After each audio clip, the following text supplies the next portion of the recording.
जय श्री कृष्ण। राधे राधे सभी को। आज की कहानी कर्मों के फल पर आधारित है। यानी जो मनुष्य जैसा कर्म करता है उसको उसी के अनुसार फल भुगतना पड़ता है। चाहे वह किसी की चुगली करना हो, किसी की बुराई करना हो, तो कृपया करके ना किसी की बुराई करें, ना किसी के बारे में कुछ उल्टा सीधा बोले, क्योंकि इन सब का भी हमें फल भुगतना पड़ता है। सुनिए इस कहानी के माध्यम से कैसे। एक राज्य में एक राजा रहता था। उसने अपने राज्य में साधु भोज रखवाया।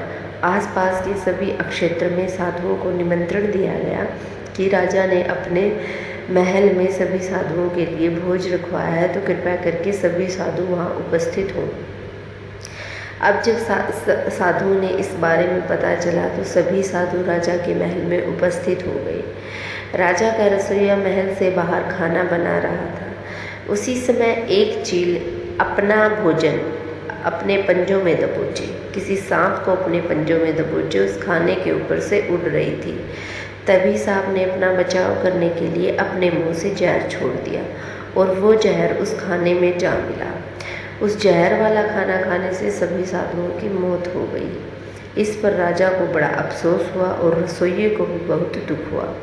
अब ये फैसला जब यमराज के पास पहुंचा तो यमराज ने धर्मराज ने सोचा कि अब क्या करूं, ना ही तो चील का कोई कसूर, अब सांप ने भी अपना बचाव करने के लिए जहर छोड़ा, ना कोई सांप का कसूर। राजा को बहुत दुख हुआ कि उसके महल में इतने साधुओं की मौत हो गई। रसोइये को इस बात का पश्चाताप हुआ कि उसका बनाया हुआ खाना खाने से साधुओं की मौत हो गई। अब धर्मराज भी असमंजस में पड़ गया कि इस बात में किसका कसूर है। तभी कुछ दिन बाद उस राज्य में फिर से साधु आए और उन्होंने उसी राजा का महल पूछा।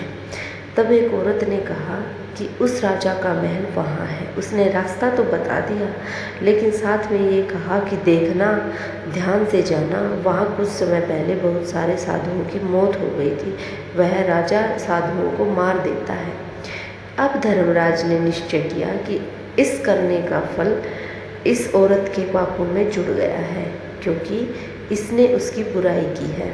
इस प्रकार ना किसी की हमें बुराई करनी चाहिए, ना किसी का बुरा सोचना चाहिए, क्योंकि इन सब का विफल हमारे पाप कर्मों में जुड़ता है। राधे राधे सभी को।